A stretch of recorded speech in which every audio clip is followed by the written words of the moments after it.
Mais Christ dit à la croix que tout est accompli. La Bible nous dit, vous connaîtrez la vérité et la vérité vous rendra libre. Christ nous a affranchis de la loi du péché. Nous sommes libres. Croire en Jésus-Christ suffit pour être sauvé.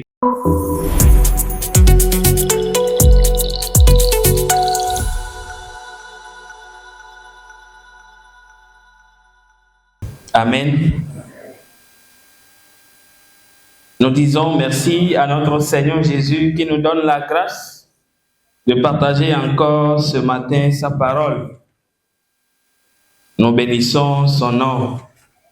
Nous disons aussi merci à notre dirigeant qui ne ménage aucun effort pour la direction de cette église, que le Seigneur l'utilise davantage pour nous.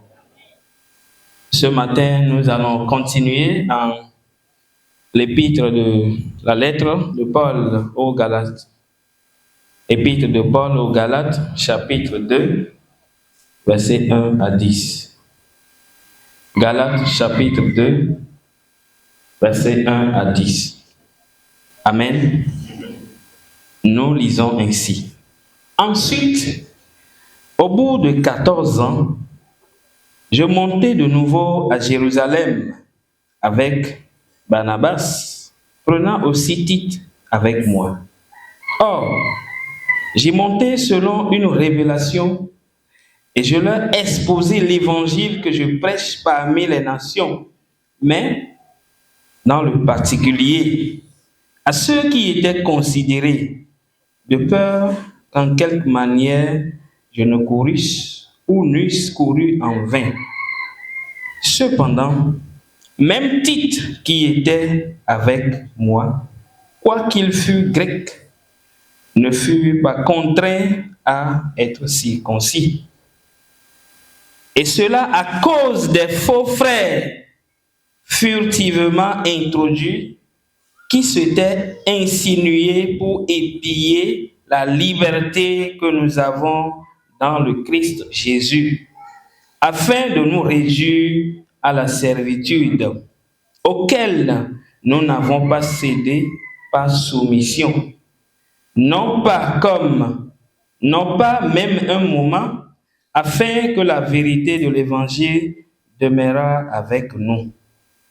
Or, de ceux qui étaient considérés comme étant quelque chose, quel qu'il ait pu être, cela ne m'importe en rien. Dieu n'a point d'égard à l'apparence de l'homme, mais à moi. Certes, ceux qui étaient considérés n'ont rien communiqué de plus, mais au contraire, ayant vu que l'évangile de l'incirconcision m'a été confié, comme celui de la circoncision a été confié à Paul, car celui qui a opéré en Pierre pour l'apostolat de la circoncision a opéré en moi aussi envers les nations. 9. Et ayant reconnu la grâce qui m'a été donnée, Jacques et Céphas et Jean, qui étaient considérés comme étant les colonnes de l'Église, me donnèrent à moi et à Barnabas la main d'association, afin que nous allassions vers les nations. 10 qui est la fin. Et eux vers la circoncision, voulant seulement que nous nous souvinssions des pauvres, ce qu'aussi je me suis appliqué à faire. Prions le Seigneur.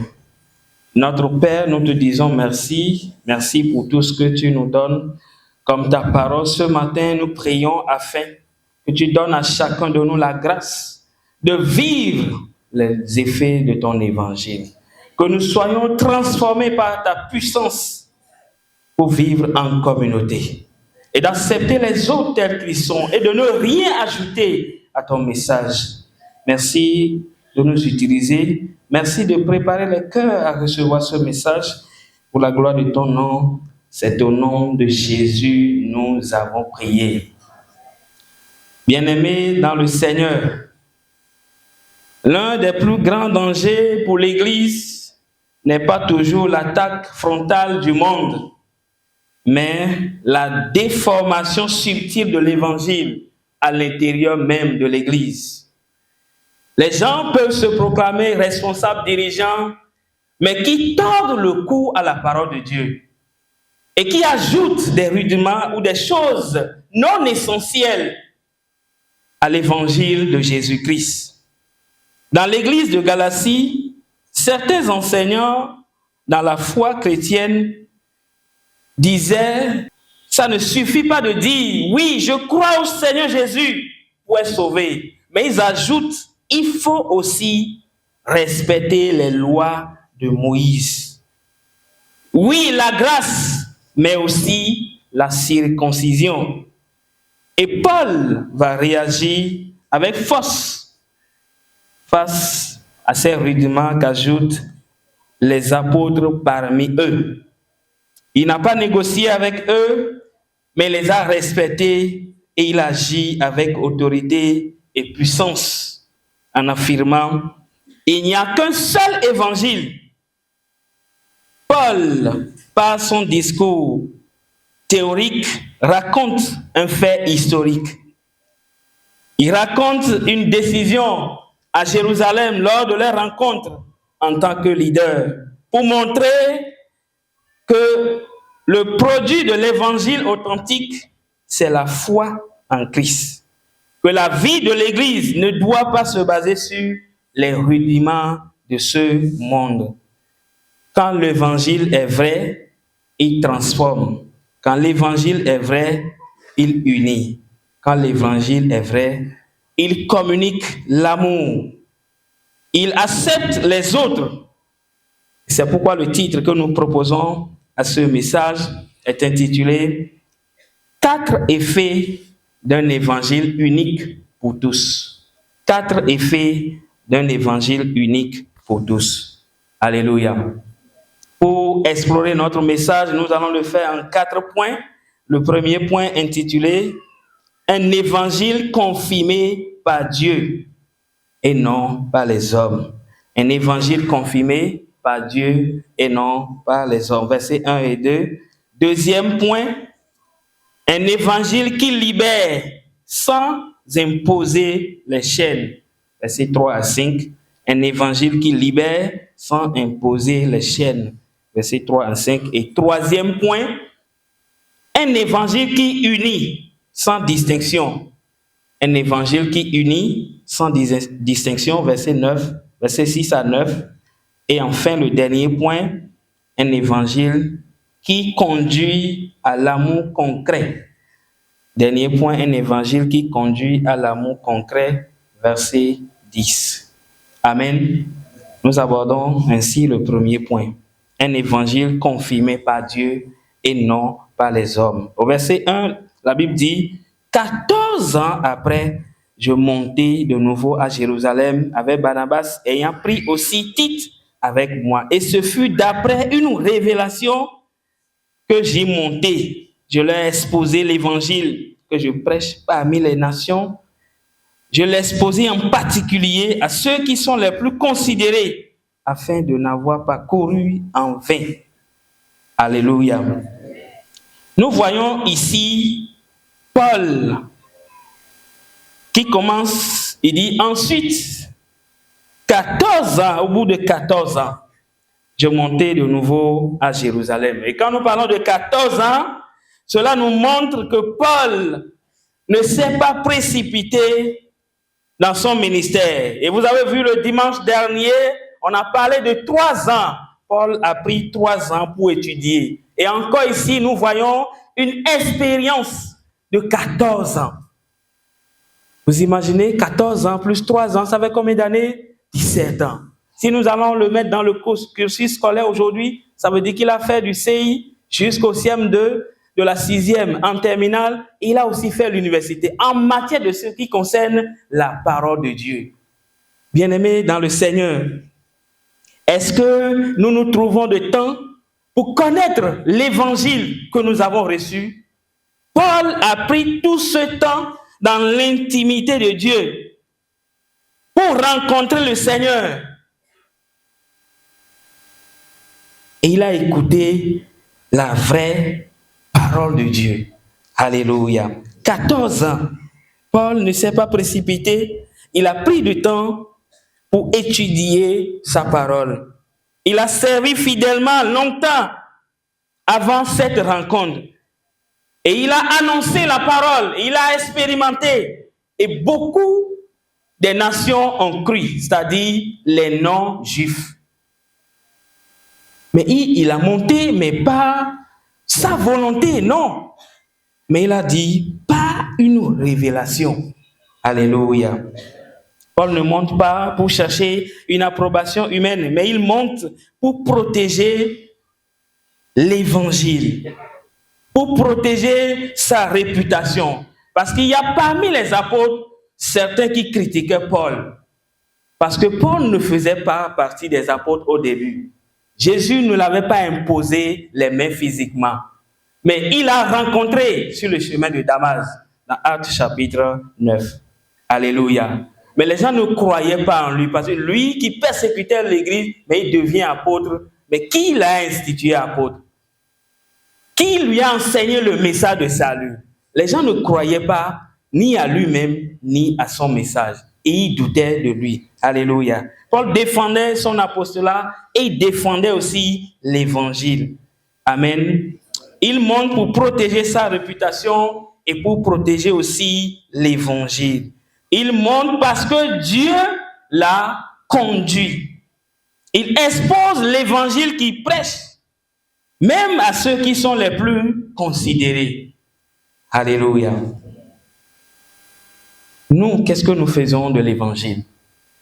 Est-ce que nous maîtrisons ce que Dieu nous a confié comme mission ou comme ministère? Nous maîtrisons cela parfaitement. Nous avons pris du temps pour l'étudier. C'est très important.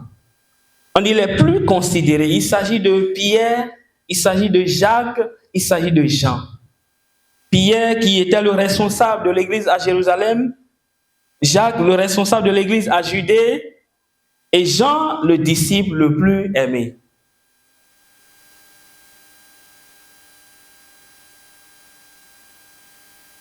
Souvent, quand nous sommes poussés par le zèle, beaucoup veulent immédiatement se lancer dans des ministères sans investir préalablement de temps nécessaire pour étudier la parole de Dieu, pour recevoir l'instruction d'un enseignant qualifié qui est Jésus-Christ, le Saint-Esprit. Nous n'avons pas besoin d'attendre autant pour annoncer des messages à nos amis, à nos collègues, à nos frères, à nos parents, mais aussi, nous avons besoin aussi d'être enseignés, de suivre des formations. Ici, nous avons une formation qualifiée, le discipulat. Et beaucoup négligent. Lors de l'action de grâce, il y a un frère qui disait, on passait quand le culte était terminé, et son frère lui demandait, mais discipulat? Il dit non, on a non. Que lui, il a laissé discipulat. C'est quoi discipulat là? On n'a pas besoin de ça. Bien-aimés dans le Seigneur, on en a besoin pour connaître les béabas de la parole de Dieu. Sinon, nous serons emportés par des vents, par des doctrines. Et notre foi serait balancée. Notre foi sera disparue ou bien bougée complètement. Qu'est-ce que nous faisons en matière de la connaissance de la parole de Dieu? Paul dit ici, afin de n'avoir pas couru en vain. Paul a choisi de faire d'abord une concertation entre les leaders, entre les grands d'abord. Il a choisi ceux qui peuvent le comprendre. Parmi les apôtres, il a choisi 3, les leaders, pour discuter avec eux. Il n'a pas refusé de les affronter. Mais s'il va faire dans la masse, ça peut créer des problèmes. Il a discuté avec les 3 à fond. Alléluia. Il lui a exposé l'évangile avec précision. Voilà comment Dieu a opéré des miracles parmi les nations. Frères et sœurs dans le Seigneur, on peut courir, on peut servir, on peut être actif dans l'église, mais on passe à côté de la vérité. On peut courir, on peut servir dans l'église, on peut être actif, mais pourtant, on passe à côté de la vérité de l'évangile. Sur quoi nous fondons notre foi? Est-ce que sur la parole de Dieu nous basons notre foi ou sur les autres, ou sur les leaders influents? Telle personne influente, oui, on croit en lui, c'est ça, on écoute. Et on aime écouter ces messages, mais sans vérifier la véracité de ces messages. Où on coupe les morceaux, peut-être sur Facebook, TikTok, ainsi de suite, pour dire, ah, on aime telle personne. Mais en réalité, on ne vérifie pas ces messages pour dire, à fond, est-ce que c'est l'évangile vrai? Acceptons-nous que Dieu corrige nos pratiques quand elles s'éloignent de l'évangile. Paul ici, par obéissance, veut corriger une pratique qui ne rime pas avec l'évangile de salut. Un évangile authentique donne une direction divine et claire. Un évangile authentique donne une direction divine et claire et stable. Paul a reçu la révélation d'aller exposer avec précision l'évangile qu'il prêchait aux non-juifs. Il a été clair dans son message. Il n'était pas confus. Il n'était pas mélangé. Si nous n'avons pas les bases solides, les bases de la connaissance de la parole de Dieu, est-ce que nous pouvons exposer avec précision l'évangile de salut aux autres, à nos amis, à nos parents, pour qu'ils croient, pour qu'ils puissent croire? C'est très important pour nous. Nous devons examiner toutes choses à la lumière de la parole de Dieu et construire notre foi sur la base de la parole de Dieu et non sur la popularité d'un leader ou d'un dirigeant en quelque sorte. Je ne dis pas de ne pas croire aux dirigeants, mais de vérifier et de fonder notre foi sur la parole de Dieu. Parce que la Bible dit, nous croyons en sa parole. Alléluia. Ce matin, Dieu nous appelle à obéir à sa parole, à connaître sa parole et la mettre en pratique afin de pouvoir gagner les autres. Est-ce que nous suivons la révélation de Dieu? Même avant de prêcher à quelqu'un, est-ce que Dieu nous inspire pour dire, ah, agis tel moment, fais telle chose, maintenant il faut agir? Oui, n'agis pas. Est-ce que nous sommes guidés et orientés par le Saint-Esprit, par la révélation divine? Si tel est le cas, nous sommes dans la vérité. Mais si nous faisons les choses selon notre propre volonté, si nous agissons selon notre façon de voir les choses, alors nous sommes très loin de la vérité, bien-aimés dans le Seigneur.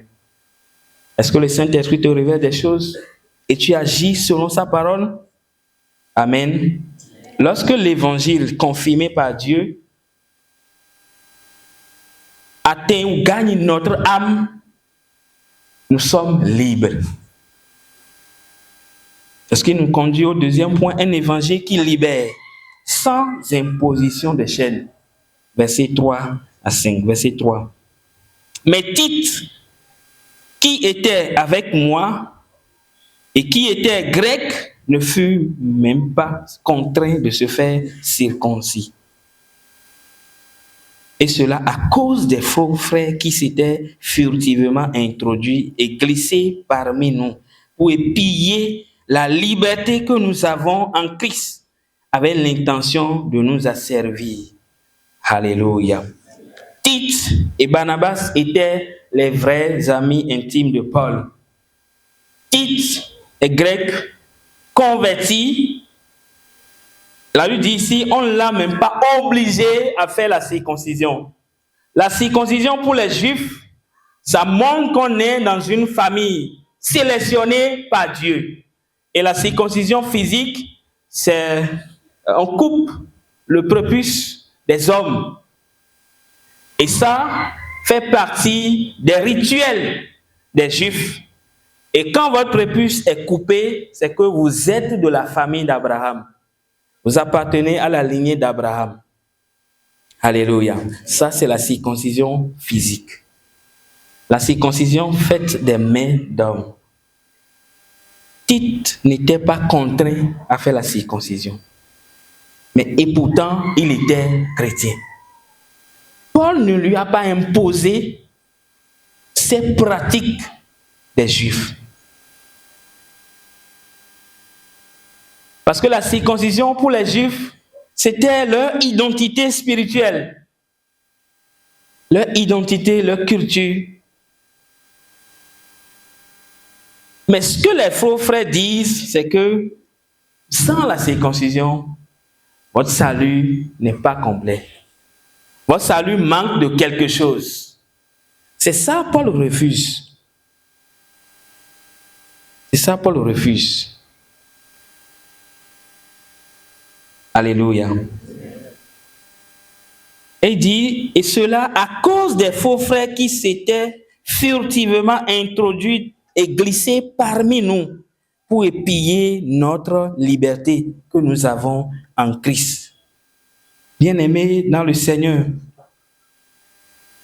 les faux frères, les espions, peuvent nous priver de notre liberté en Christ.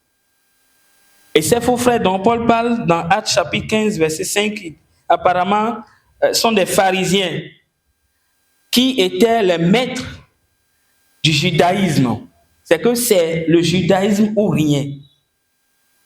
C'est ça ou rien.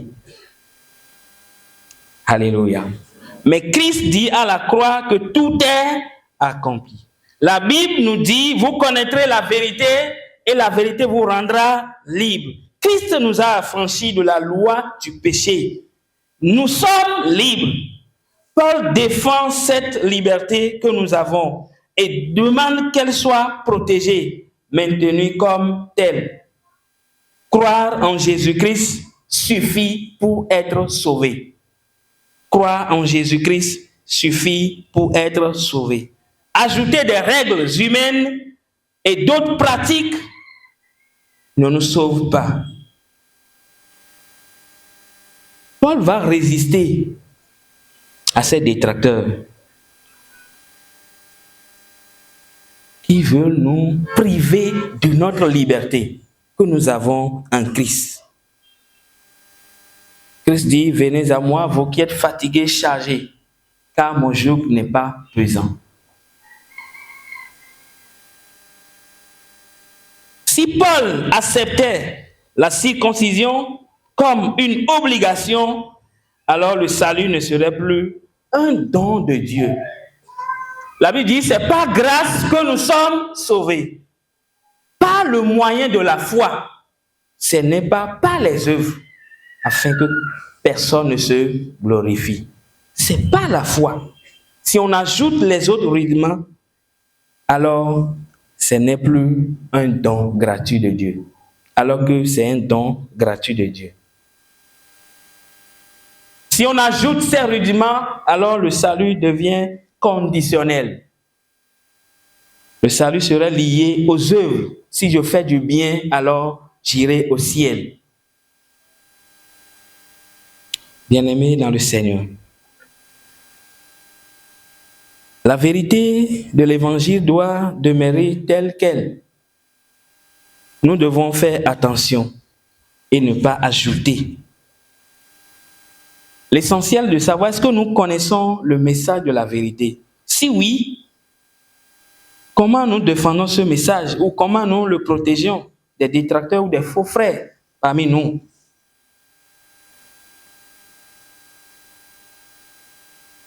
Nous devons obéir à Dieu et non au légalisme. Parfois on dit oui, vous êtes en Christ, c'est vrai, mais on a besoin de telle chose. Mets quelque chose au cou, mets quelque chose dans la poche, mets quelque chose à la hanche, mets quelque chose au bras, ou avaler telle chose.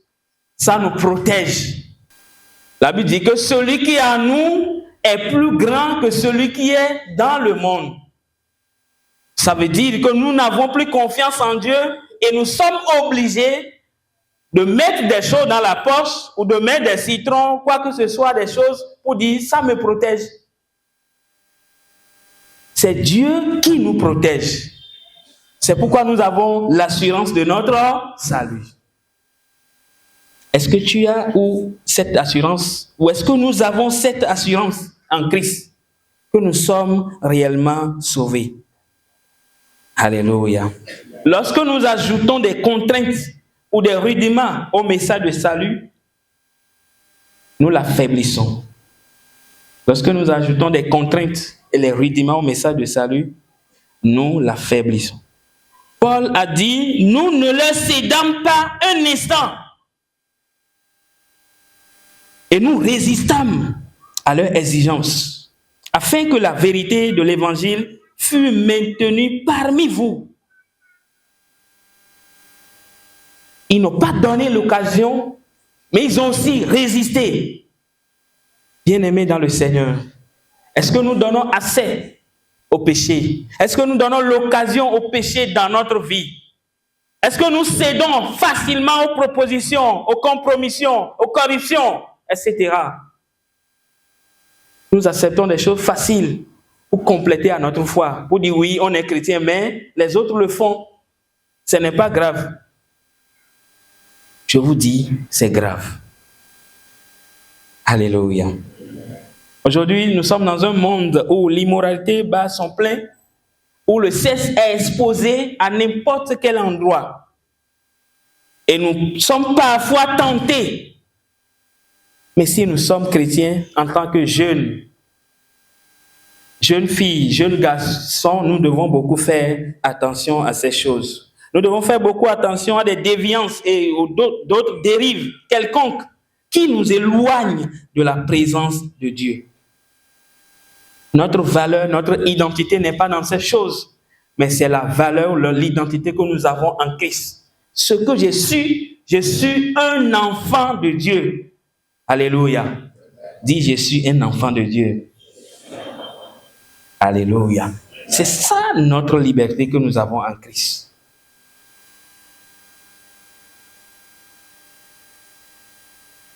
Nous ne devons pas céder à quoi que ce soit qui va détourner ou détruire le message de l'évangile en nous.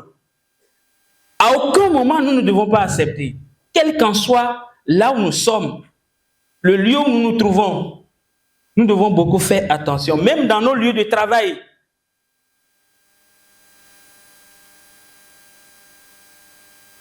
Qu'est-ce qui compromet à notre message de l'évangile en nous?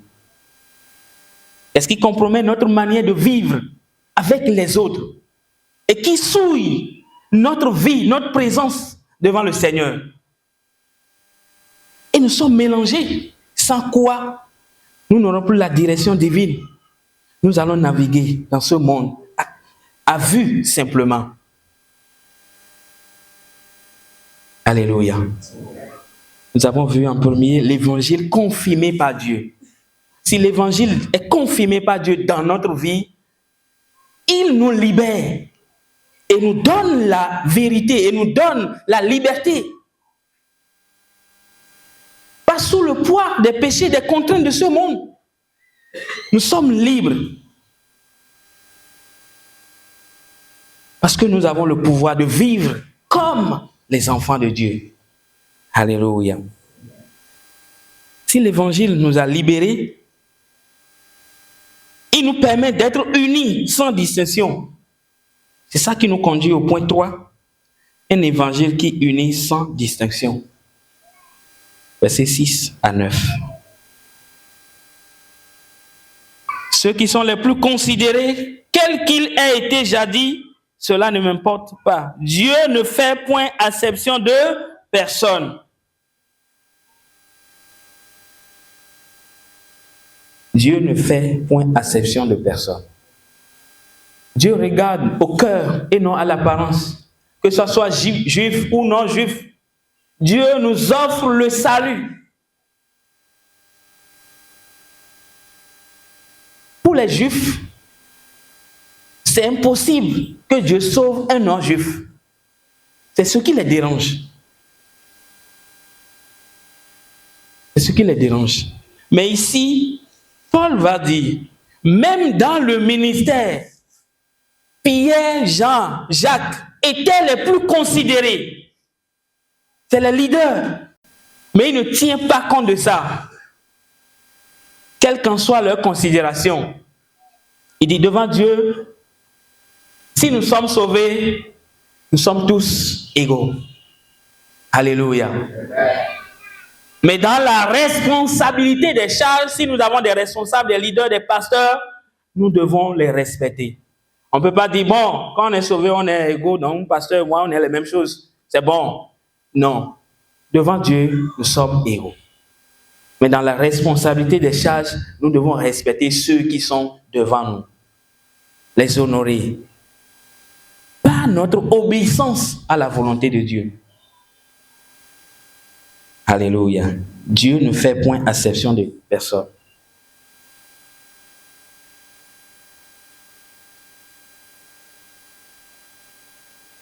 Devant Dieu, c'est la grâce pour quiconque reçoit un ministère et qu'il l'accomplit fidèlement.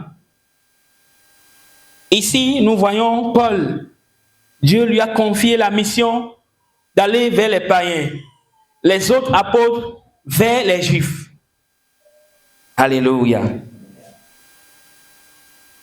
Que le Seigneur nous donne le discernement de connaître notre mission. Sinon, il y aura go-slow ou chevauchement sur le terrain. Est-ce que tu connais ta mission? Ce que Dieu t'a confié de faire. Sans pour autant envier l'autre. L'autre qui chante bien où tu dis, et si c'est moi qui étais là? L'autre qui prêche bien, et si c'est moi qui étais là? L'autre fait telle chose bien, et si c'est moi qui étais là? Non. Dieu ne fait point acception de personne, mais il confie la mission à chacun de nous.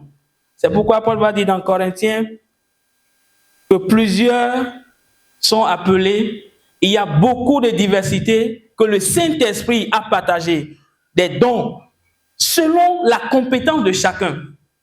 Quel don as-tu reçu quand tu as cru? Parce qu'il nous donne le Saint-Esprit comme gage. Et le Saint-Esprit donne des dons. Est-ce que tu arrives à identifier ton don que le Seigneur t'a donné? Est-ce que tu les exerces fidèlement? Amen. Il va dire au contraire, verset 7, au contraire, voyant que l'évangile m'a été confié pour les incirconcis, comme à Pierre pour les circoncis. C'est clair, chacun connaît son champ de mission. Il n'y a plus de débat sur le terrain. C'est ça qui posait le problème. Non, pourquoi Paul, en tant que pharisien, lui, il va commencer par annoncer aux Juifs, il n'est pas bon de rester avec les non-Juifs, c'est un péché. Tout ça, Paul dit, voilà. Et les autres ont compris que Dieu l'a appelé. Pierre, Jean, Jacques ont compris que Dieu avait appelé Paul à évangéliser les non-Juifs, tout comme eux vers les Juifs. Lorsque chacun comprend sa mission et le fait fidèlement, il n'y a plus de problème. Ici, nous voyons la rencontre qui désamorce les divisions. Parfois, dans l'Église, nous refusons de faire ces rencontres pour clarifier les choses. On se dit, bon, si on parle maintenant, qu'est-ce qu'il va donner? Ça va faire quoi? Ça va faire ceci, cela. Et on se tait. Mais à la longue, les divisions vont venir. On doit clarifier les choses et mettre de l'ordre dans les choses. Acceptons que Dieu appelle chacun différemment. Savons-nous réjouir avec la grâce de l'œuvre des autres? Les autres apôtres étaient contents quand ils entendaient les merveilles que Dieu a opérées parmi les nations. Ton appel est valable, même s'il semble discret. Alléluia. Sache que Dieu t'a appelé à faire quelque chose. Même si tu n'as pas encore commencé, ça va venir. Prends le temps dans l'intimité et travailler et t'équiper. Que le Seigneur nous fortifie. Ici, ça permet aux apôtres de rester en communion parce que au verset 9, la Bible dit, et ayant reconnu la grâce qui m'a été accordée, Jacques, Céphas et Jean, qui sont regardés comme des colonnes, me donnaient à moi et à Barnabas la main d'association. Alléluia. Cette main d'association pour dire, nous sommes d'accord avec vous. Vous pouvez partir. recevons notre bénédiction. Mais aujourd'hui, il y a certains qui se lancent dans des ministères. Ils n'ont besoin de personne. Ils commencent leur ministère sans aucune couverture. On dit, bon, non, je n'ai pas besoin de pasteur. Et on se lève, on sort, on crée sa chose. Et on commence. Mais ici, ils se sont entendus pour dire, mon frère, on vous bénit. Allez vers les nations. Qu'est-ce que nous faisons? Est-ce que nous recevons l'accord d'un leader, d'un leader spirituel, un responsable, un mentor, un conseiller pour ce que nous voulons faire? Ou nous nous levons pour dire, bon, ça me plaît de faire telle chose. Quand ça traverse la tête, on se lève, on fait, je n'ai pas besoin des autres. Qui est ce pasteur-là? Je dois lui demander les comptes bien comment? Non. Vous avez vu l'apôtre, malgré son temps qu'il a pris pour étudier la parole de Dieu, pour enseigner, et il a même enseigné les autres apôtres qui étaient là avant lui. Mais les autres ont confirmé. Par humilité. Est-ce que nous rêvons cette humilité entre nous avant de partir? Pour faire quoi que ce soit, nous devons rester unis, solidaires dans l'Église. Unis. Pas rester dans l'uniformité. Non. Ou dans le conformisme. Mais unis en matière de la vérité du Christ. Et lorsque ces effets capitaux de l'Évangile sont en nous, si nous sommes orientés ou confirmés par le Saint-Esprit, si nous sommes libres de l'Évangile, cela nous conduit à des actes pratiques qui est l'amour. Et nous abordons le dernier point, un évangile qui conduit à l'amour concret. Au verset 10, les autres apôtres leur recommandaient seulement de se souvenir des pauvres. Et Paul répond en même temps, ce que j'ai bien eu soin de faire. Se souvenir des pauvres. Alléluia.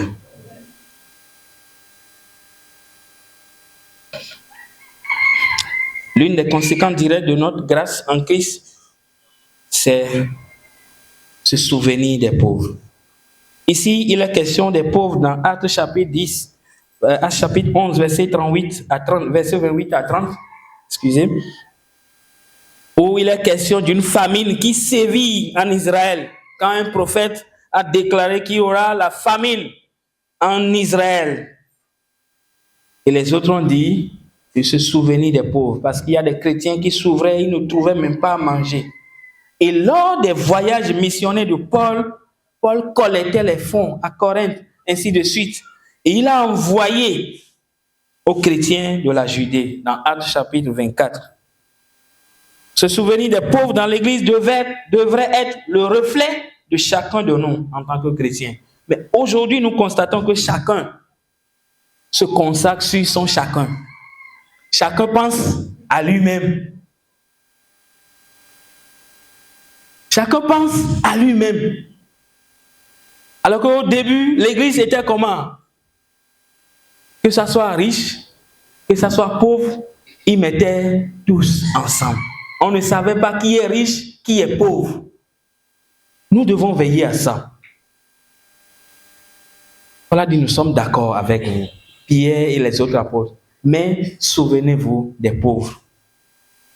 Est-ce que nous pouvons dire aujourd'hui qu'il n'y a pas de pauvres parmi nous, qu'il n'y a pas de gens qui ne trouvent pas ou qui ont des moyens, qui ont des difficultés à survivre et auxquels nous devons penser à eux? Notre foi est-elle visible dans notre manière de servir Dieu en se souvenant des autres? Lorsque l'Évangile transforme, la priorité, c'est les autres. Parce que la Bible dit, aime ton prochain comme toi-même. Si tu s'aimes, aime aussi les autres. C'est là la conséquence, l'une des plus grandes conséquences de l'amour en nous, c'est-à-dire du salut que Christ nous a donné. Est-ce que les autres sont-ils nos priorités?